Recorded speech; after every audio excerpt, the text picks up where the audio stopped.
The wind moaned through the empty streets of Elm Street, rattling shutters on the old house at the corner.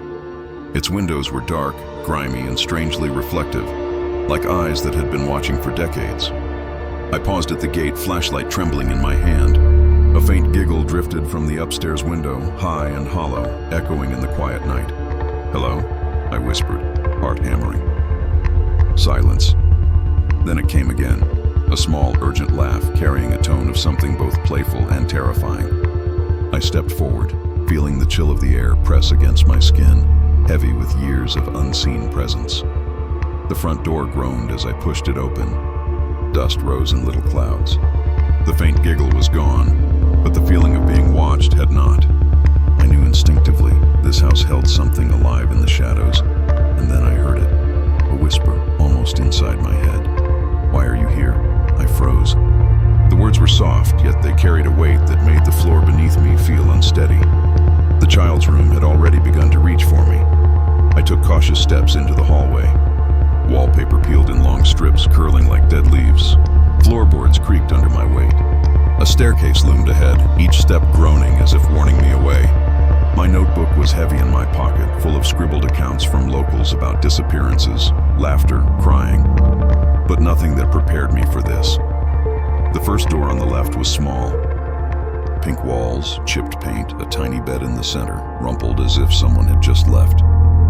Toys littered the floor, a doll with one glassy eye staring at me, a teddy bear missing its ear.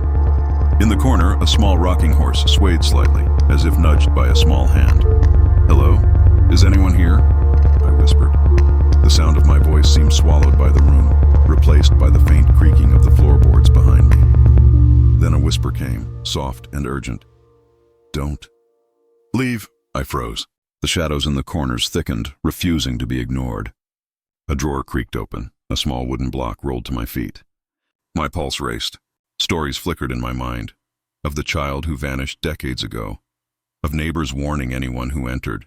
Of parents who swore the room was cursed. I had dismissed them as rumor. Until now. I took a step back, brushing past a small rocking horse. It fell silent, but the weight of being watched didn't lift. I needed to see more, to document the truth. And something in the whisper made me take another step forward, deeper into the room.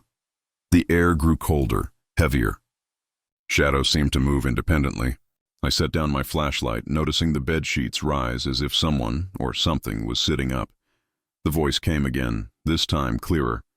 "Stay with me." I raised my camera. The lens fogged inexplicably, capturing nothing but a dim, empty room.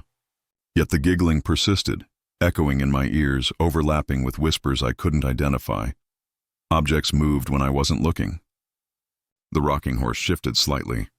The doll's head turned to follow me. Every small sound, the creak of a floorboard, the sigh of wind outside, made my heart jump. I remembered the stories I had read. Children disappearing, rooms locked from the inside, voices calling from empty hallways. Was I imagining it? My mind screamed for rational explanations, but the evidence was undeniable. The whispers turned into sentences, broken and desperate.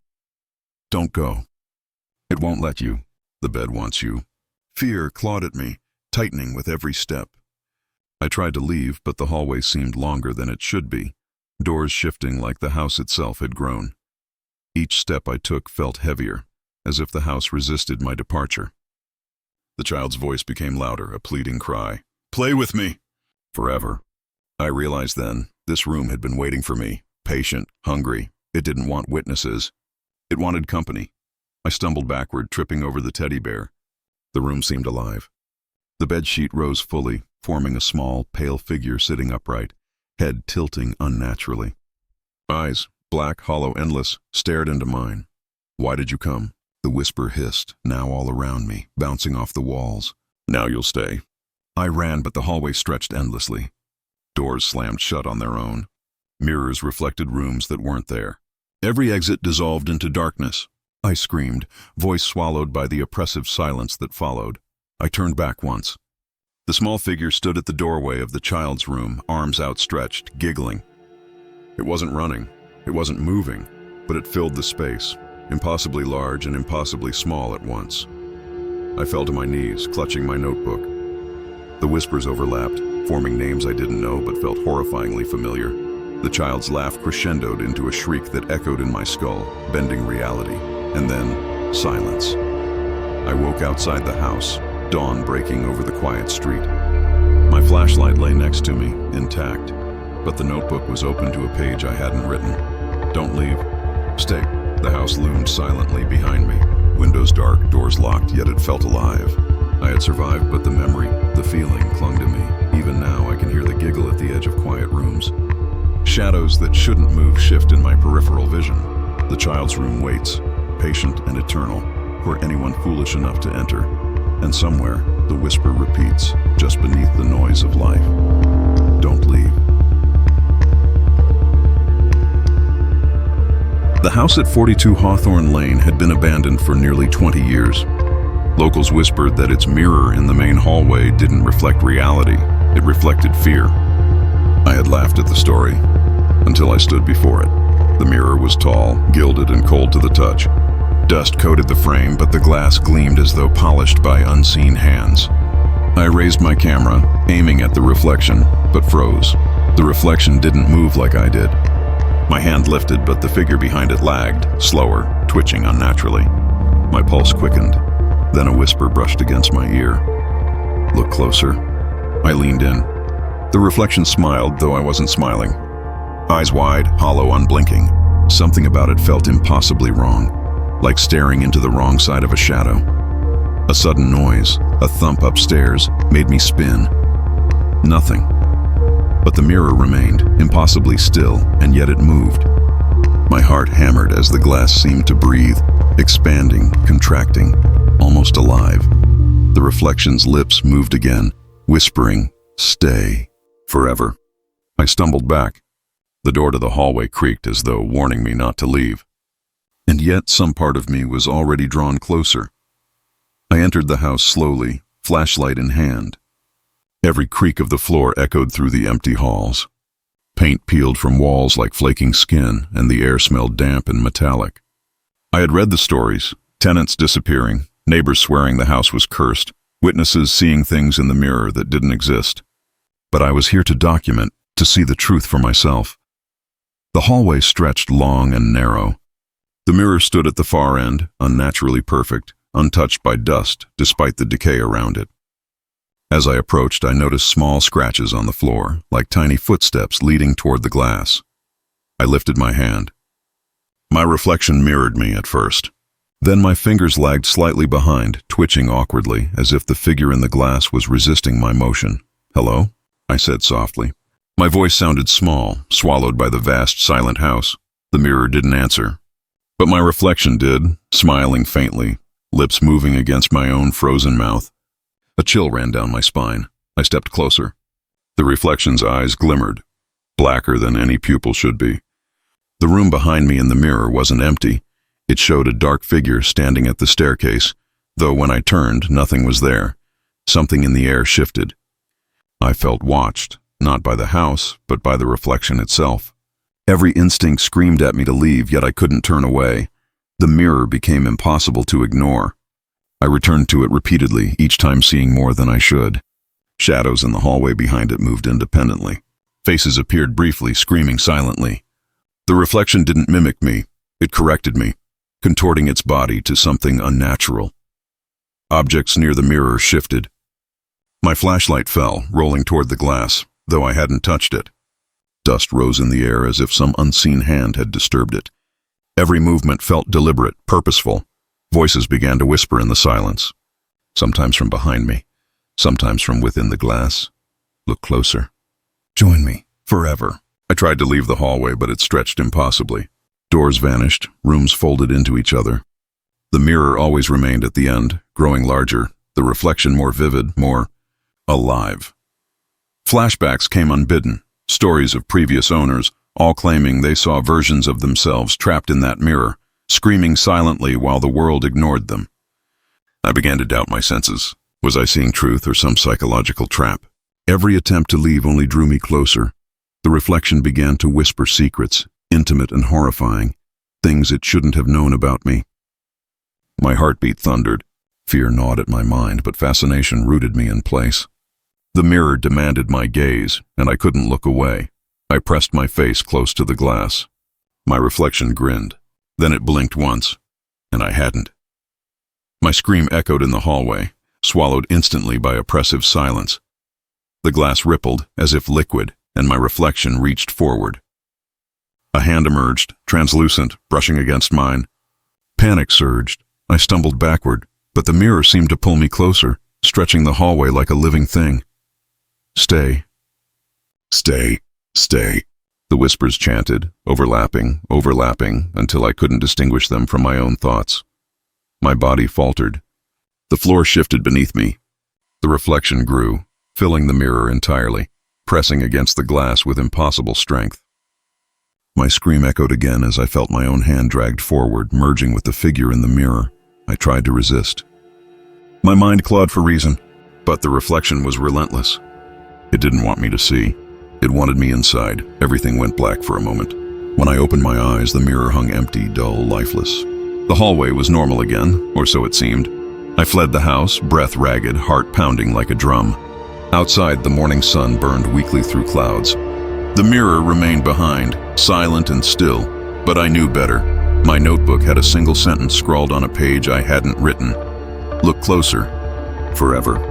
Even now, reflections in windows, polished surfaces, or my own bathroom mirror make me hesitate. Shadows stretch differently. The reflection smiles faintly, always just behind my movements.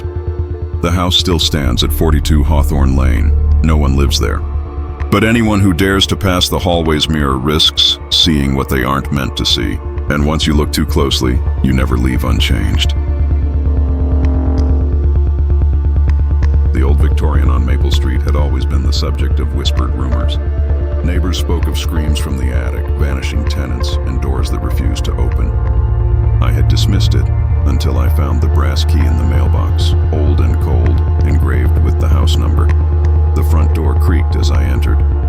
Dust motes floated in the beam of my flashlight, moving as if alive. Upstairs, the attic hatch loomed, locked for decades. I placed the key in the rusty lock. It turned smoothly. The moment the door clicked open, a cold gust of air swept down the stairs, carrying whispers I couldn't understand. Leave. Don't. Stay. The sound was everywhere at once, urgent, broken, impossible to locate. I froze. The darkness of the attic yawned before me, blacker than the night outside. Something waited up there, patient, unseen. The attic stairs were steep and narrow. Each step groaned under my weight. I had brought only a flashlight and my recorder, but the sense of being watched made my hands shake. The attic itself was filled with old trunks, cobwebs, and furniture draped in dusty sheets. Everything seemed ordinary at first glance, but a subtle wrongness lingered. Shadows didn't match the light. Some objects seemed too still, too heavy with expectation. I took a step further. A trunk lid rattled slightly. Then a whisper, soft, urgent, "Don't." Come closer. The voice was fragmented, distorted, almost like 100 people speaking at once. I glanced at the window. The night outside was still, unbroken. Inside, the air was heavier, almost viscous. I lifted the sheet from a chair. Nothing but dust, but the feeling of eyes on me persisted. Somewhere in the corner, a dark shape shifted, just at the edge of perception. My pulse spiked, but curiosity drove me forward. I explored further. The attic seemed larger than it should be, each step lengthening into darkness. Old photographs on the wall showed the house through the decades, smiling families, children, couples. But the eyes in some photos were scratched out, or seemed to follow me. Suddenly, I heard movement behind a trunk. I froze. Footsteps. A small whisper. "Why are you here?" No one appeared, but the trunk lid rattled violently, throwing dust into the air. Objects shifted as if pushed by invisible hands. The whispers grew louder, overlapping. I realized they weren't random. They were warnings, fragmented stories of those who had been trapped here before me. A sudden chill enveloped the room. I turned to leave, but the attic hatch had vanished. The door I had unlocked was now just a wall. Panic surged. I remembered a story. Tenants who had been drawn into the attic, never seen again. Now I understood. The space wasn't just haunted, it was alive, and it wanted me to stay. The shadows moved toward me. Faces appeared fleetingly in the dark, pale, hollow-eyed, screaming silently. The whispers intensified. "Stay. Forever. Join us. I backed into a corner, flashlight shaking. I could feel something brushing against my leg. Soft, cold, human, and the air was thick with murmured voices. The attic was closing in, walls stretching, objects shifting, the ceiling lowering. The attic was no longer a room. It was a labyrinth. Shadows stretched impossibly, forming narrow corridors that weren't there moments before. The whispers became a cacophony of overlapping voices, each demanding I stay, each recounting terror from past victims. I tried to run. Objects lunged at me. A chair tipped on its own. A trunk lid slammed shut inches from my head. A photograph flew from the wall, showing my face scratched into it. Then I saw it, a small figure hunched, pale, motionless. Its eyes were black voids, and its mouth moved silently, shaping words I somehow understood. Forever. I screamed, but the sound was muffled, absorbed into the shadows. The attic seemed to fold around me, pulling me toward the figure. My legs sank into the floorboards as though they had become soft. I clawed at the walls, my flashlight beam flickering. The figure advanced slowly, impossibly, its gaze locked on me. A whisper echoed, "Join us." I felt my mind splintering as the shadows merged, wrapping around me. Every heartbeat was a drum of terror. Every breath drew me closer to the figure. I realized there was no escape. The attic didn't just trap bodies. It trapped souls. I woke outside the house, collapsed on the front steps. The morning sun burned my eyes. The attic hatch was gone. The house loomed silently, empty, as if nothing had happened. My recorder and notebook were in my hand, but the pages were filled with words I hadn't written. Stay. Join us, forever. Even now, shadows in attics, under eaves, or in empty rooms make my skin crawl. The locked attic waits patiently, feeding on curiosity and fear. It doesn't just haunt houses. It waits for those foolish enough to enter. And somewhere in the corners of my memory, I hear the whispers, soft but persistent. Forever. Forever. The house on Willow Creek had been in the same family for generations. Locals whispered that a curse haunted its bloodline. Every firstborn child vanished at the age of 10. Every marriage ended in tragedy, and shadows lingered where no one stood. I had laughed at the superstition, until I saw the journal. Its pages were yellowed, ink smeared with age. Every entry described the same terrifying pattern. Cries in the night, family members seeing impossible figures, whispers from empty corners. The last line chilled me to the bone. It watches, it waits, it takes. I closed the journal and felt a shiver sweep the room. A door slammed somewhere above me. The sound echoed unnaturally, resonating with something deep in my chest. Then, from the hallway, a voice, low, broken, and urgent. Don't let it see you. I froze. The house seemed to lean closer, as if listening. And somewhere deep within its walls, the curse was awake. I stepped inside the house. The air was thick with the scent of old wood and mildew. The floorboards groaned underfoot. Every corner was layered in shadows, stretching unnaturally under the weak light from my flashlight. Family portraits lined the walls, stern ancestors staring with hollow eyes that seemed to follow me as I moved. The journal had mentioned the curse beginning in the attic, but I couldn't ignore the sense that it wasn't confined to any one place. Each room I entered carried whispers, softer than a breath but louder than silence. A faint sound drew me into the living room. The piano. Its keys pressed down one by one, producing a warped, slow melody. No one was there. I reached for the nearest chair, steadying myself. "Who's there?" I whispered. My words were swallowed by the house. No answer came, only the faint sensation of eyes tracing my movements. A shadow shifted in the corner, not cast by anything in the room. It moved independently, fluidly, with a purpose I could not comprehend. The journal warned of the curse's pattern. Those who noticed first always suffered. And now I knew I had been noticed. The curse revealed itself slowly. Doors that had been closed slammed open on their own. Cold drafts spiraled around the rooms. The piano continued its eerie tune, each key pressing as if by invisible fingers. I explored the house further, each step heavy with dread. In the nursery, toys moved without reason. A cradle rocked violently, then stopped abruptly. Shadows gathered in corners, coalescing into humanoid shapes that vanished when I turned my flashlight toward them. Whispers became more intelligible, fragmented sentences cutting through the silence. "Take care. Don't look. It waits. I recalled the family lineage, generations of disappearances, tragedies, and madness. The curse seemed to feed on fear, growing stronger each time it was acknowledged. In the master bedroom, a mirror reflected not my image, but a dark figure standing behind me. I spun around, empty. The figure remained in the reflection, closer now, moving without reason. Panic surged. I ran to the stairs, but the hall stretched impossibly, leading me back to the center of the house. Every room I entered replayed tragedies, flickers of ghostly children, parents weeping, shadows seizing loved ones and dragging them away. The curse was alive, omnipresent, and impossibly patient. By midnight, the house seemed to breathe. Shadows grew thick, pressing against walls, ceiling, and floor. The piano's melody became a shriek, twisting through every corner. Faces pressed against windows, fleeting glimpses of the cursed dead. A chilling voice rose above all. You cannot leave. You are part of us now. The shadows converged, forming a tall, writhing figure, its hollow eyes fixed on me.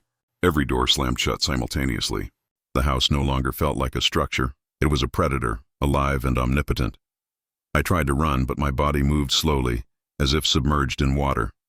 The figure advanced, arms outstretched, whispers echoing inside my skull. Stay. Stay forever. I fell to the floor. Shadows wrapped around me, cold and suffocating. Memories of every cursed family member flooded my mind. The firstborn taken, parents screaming, laughter turned to cries. My heart pounded. My mind splintered. The last thing I saw before darkness claimed me was the figure's face, distorted, grinning, hollow-eyed, and the whisper repeating endlessly, "You are ours." I woke on the front steps at dawn, the house silent, deceptively calm. My recorder lay beside me. Pages from the journal had been scattered around the yard. Even now, I hear faint music, piano keys pressed in the middle of the night. Shadows move in corners of my vision. I feel the house's presence following me, patient, insistent. The curse never ends. It waits for the curious, the daring, the foolish. I survived, but I am changed, hollowed, always aware that some eyes are watching, always whispering. And in the quiet, I still hear, stay. Stay forever. The basement door was always locked, chained from the inside. Neighbors said the previous owners never spoke of what lived below. I had been invited to the house to document the haunting, but curiosity got the better of me. The lock gave way easily, almost too easily. The stairs descended into darkness, a smell of damp earth and rock crawling up my nose. My flashlight flickered, casting trembling shadows along the walls. From below came a low, gurgling growl, more felt in my chest than heard with my ears. Then a whisper wet and slithering, "Come, closer." The air grew colder. My skin prickled. Every instinct screamed to leave, but something deeper, irresistible, drew me downward. And then I saw it, a shadow detaching itself from the corner. Tall, hunched, moving without sound, waiting for me at the bottom. The basement stairs seemed endless. Each step echoed back a distorted version of itself, mocking my presence. The walls dripped with moisture. Old tools hung like bones along the shelves. The smell of decay was thick, heavy, clinging to my lungs. The stories I had read were vague, but I now understood. This wasn't a place, it was a hunting ground. Objects shifted subtly, tools tilted slightly, boxes moved just beyond my vision. I tried to reassure myself. It was old plumbing, settling floors, imagination. But the whisper came again, closer. You shouldn't be here. I froze, flashlight shaking. A shadow moved at the far end of the basement, crawling along the floor like liquid, then rising into a humanoid form. It had no distinct features, only darkness, yet its presence radiated malice. I wanted to turn back, but my legs felt rooted. Curiosity mixed with fear, a dangerous combination. The entity's gaze, or the sensation of one, locked on me, pulsing with intent. The basement became a labyrinth. The walls seemed to stretch, staircases folding in on themselves. Shadows twisted, reaching toward me with elongated limbs. Whispering voices layered over one another. Closer. Join. Never leave. Objects moved without contact. My flashlight fell repeatedly, rolling away just out of reach. My recorder picked up strange, wet breathing I couldn't locate. Every sound in the basement amplified the entity's presence. The entity didn't speak. It didn't need to. Its intentions were clear in the suffocating atmosphere. It hunted, it consumed, it waited. My heart hammered as I backed toward the stairs, only to find them had shifted. I was deeper in the basement than I had entered. A flashback hit me. The previous owner, a man who had vanished, warned that the entity fed on curiosity and fear. The realization struck. It wasn't bound to the house. It followed the mind, the fear, the attention. I tried to run again. Shadows lunged at me, cold and solid. The whispering chorus became coherent, each voice accusing, demanding, "You will stay, forever." I stumbled into a dark corner. The entity solidified, towering, faceless, arms reaching impossibly long. Its movement was fluid, unnatural, yet precise. I screamed as it lunged, yet it didn't move through space. It moved through perception, appearing everywhere I turned. The walls pulsated, the floor quivered. I felt invisible hands grip my legs, cold and crushing. Whispers filled my skull. "Closer, closer, you belong." I clawed at the floorboards, my flashlight beam flickering across the entity's form, revealing eyes where none should exist, black voids that consumed light. Each breath I took drew me closer into its shadow. A sudden silence fell. For a heartbeat, the entity froze and I thought I could escape. Then it lunged again, faster, relentless. The basement itself seemed alive, folding to trap me entirely. I realized with terror, there was no escape. The entity wasn't just in the basement, it was in the fear, the anticipation, the mind. My scream echoed, swallowed by the darkness, leaving only my presence as a lure. I woke outside, sun rising over the empty lot where the house once stood. My flashlight lay broken, the lock to the basement gone. My notebook was wet, pages smeared with marks I hadn't made. Closer, forever, join us. Even now, in dark corners of basements, shadows flicker at the edge of my vision. I feel the entity following, patient, waiting for another lapse of curiosity. My dreams are haunted by wet breathing, low growls, and whispers calling me to descend again. The basement waits, always, and so does the entity. Apartment 3B had been empty for months. Neighbors whispered that the last tenant disappeared without a trace. No note, no sound, no hint, just gone. Curiosity brought me here, flashlight and recorder in hand. The door was slightly ajar. I pushed it open. The hinges groaned like bones. The air was thick, stagnant, carrying a faint scent of iron. The apartment looked ordinary at first glance. A living room with furniture covered in dust sheets, a kitchen with cobwebbed corners, and windows dark from grime. But then I noticed it. The closet door at the end of the hallway, slightly open though I was certain it had been shut. A whisper came from within. "Don't!" "Follow me." I froze. The apartment seemed to stretch, walls bending subtly, furniture shifting just beyond the edge of my vision. The air vibrated with expectation. Something waited, something unseen but undeniably present. And then I heard a door slam behind me, though I had entered alone. The apartment felt alive. Each step I took echoed strangely, sometimes delayed, sometimes overlapping with sounds I couldn't identify. Dust swirled in the flashlight beam, carrying with it a cold that seeped into my bones. I explored cautiously. Every room seemed ordinary but wrong. The kitchen faucet dripped irregularly, though no one had touched it. Chairs shifted slightly when I glanced away. The closet at the end of the hall seemed to hum with intent, a faint warmth contrasting the cold air elsewhere. I remembered the rumors. Tenants vanishing without a trace. Neighbors claiming to hear cries or furniture moving. I told myself these were exaggerations, coincidences, but the apartment had a presence, patient and intelligent. I approached the closet. The whisper came again, soft and urgent. "Don't open it." My hand trembled over the knob. The instinct to leave warred with the insistent curiosity pressing at my mind. Something inside wanted to pull me closer. Something inside knew I would enter. The moment I opened the closet, the apartment shifted. The walls stretched, the ceiling lowered. The air became thick, viscous, heavy with something unseen.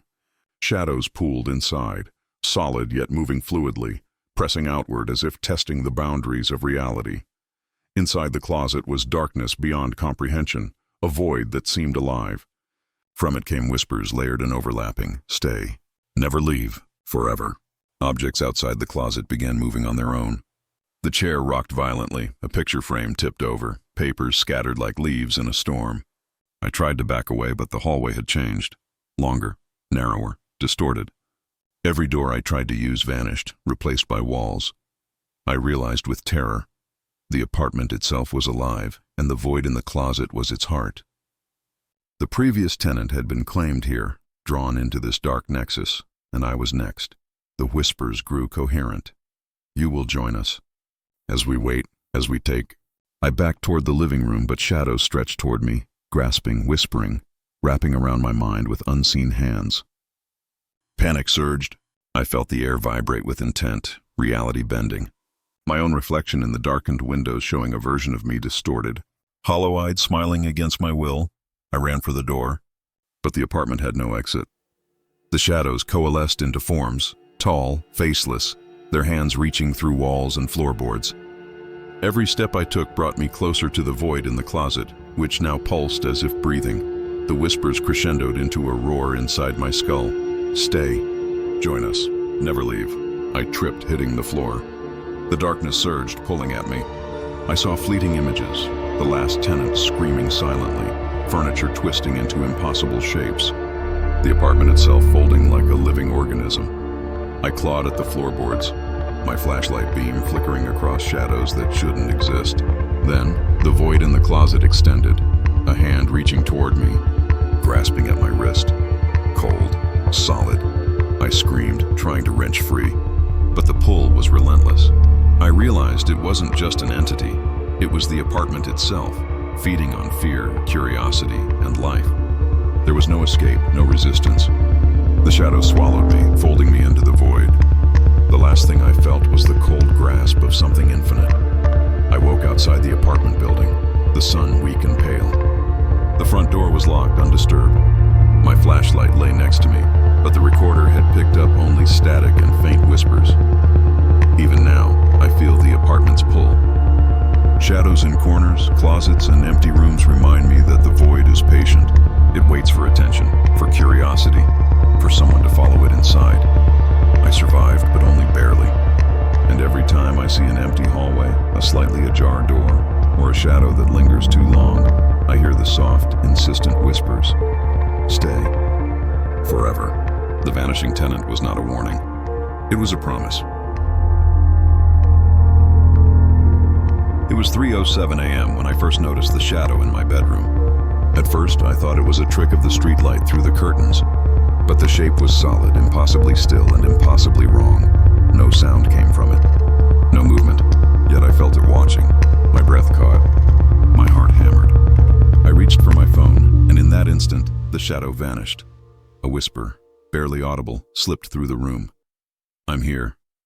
I froze. The room felt colder, tighter, heavier, as if the air itself had weight. Every instinct screamed to run, to leave, to wake someone. But I couldn't move. The silence pressed against me, and I realized this visitor wasn't human, and it wouldn't leave. Introduction. 1,000 words. The days that followed were filled with subtle terror. At first I questioned myself. Was it sleep paralysis? Stress? Fatigue? But the signs grew undeniable. Items moved slightly when I wasn't looking. Doors I had locked were found open. Shadows stretched where there should have been none. And always at night I felt eyes on me. I installed cameras, hoping to catch the intruder. Every footage showed nothing unusual, yet the unease persisted. Whispers became apparent just beneath hearing, saying my name, soft and intimate. One night the shadow appeared again, now at the foot of my bed. I tried to scream. No sound came. My body refused to obey. The figure was humanoid but distorted, limbs too long, head tilted unnaturally. Its face was featureless, pale, yet I felt it grinning at me. Why are you here? I whispered, trembling. The figure tilted its head, silent. Then it stepped closer, and the room grew impossibly cold. Every nerve screamed, flee! But I was rooted in place, helpless under its gaze. Conflict development. 2,500, 3,000 words. The silent visitor's presence became unbearable. Every night it drew closer, watching, waiting. Shadows lengthened unnaturally. Floorboards creaked in sync with its steps. Yet my cameras never captured movement. I began to notice changes in myself. Sleep became fitful. Paranoia clawed at me. Friends and family thought I was overreacting. until they visited and left uneasy, describing a cold pressure in the room, and that feeling of being watched. Objects were not just moving. They were rearranged to pattern, sometimes forming letters. Stay here, alone. Whispers now came in coherent phrases. Don't leave. You belong. Every attempt to leave the house failed. Doors jammed. Cars wouldn't start. The visitor had claimed more than my space. It had claimed my perception. Reality itself seemed malleable, warped by its presence. I tried to confront it directly. I spoke aloud, demanding it leave. It responded with silence, tilting its head, the featureless face mocking me. I realized then this being wasn't mortal. It didn't negotiate. It didn't reason. It consumed attention, feeding on fear, growing stronger with every glance. Climax, 2,500, 3,000 words. One night, the visitor advanced fully into the light of my bedroom. Its limbs stretched, filling the corners of the room, blackness radiating from it. I screamed, but no sound emerged. The walls seemed to bend, the ceiling pressing down. Every surface reflected the visitor, though mirrors and cameras showed nothing but empty room. My mind raced, trying to find a logical escape, but there was none. I felt the air thicken, pressing against my chest. The whispers rose, overlapping into a roar inside my skull. Stay. Forever. Mine. I backed into a corner. The shadow loomed, featureless, stretching impossibly tall, enveloping me. My vision blurred. Time itself seemed to slow, then freeze. I realized the visitor didn't just occupy space. It warped reality, creating a cage from perception itself. As consciousness slipped, I understood. Resistance was futile. The visitor claimed those who noticed it, feeding on fear and isolation. The last sensation I felt was its presence merging with mine, dissolving my body into its silent darkness. Resolution, 1,500 to 2,000 words. I awoke outside my house at dawn. Nothing had changed externally. No evidence, no footprints, no disturbance. But I knew. I could feel the visitor's presence, patient and waiting, like a shadow in the corner of my mind. Even now I sense it following me. Silent rooms, empty streets, reflective surfaces, all reveal its attention. It waits always for the next moment of curiosity, for the next lapse in vigilance. The silent visitor does not leave. It consumes, it observes, and it will always be patient until it finds you. The experience left me hollowed. My nights are restless, my mind haunted. The last whisper lingers constantly, a quiet promise. Soon, you'll stay.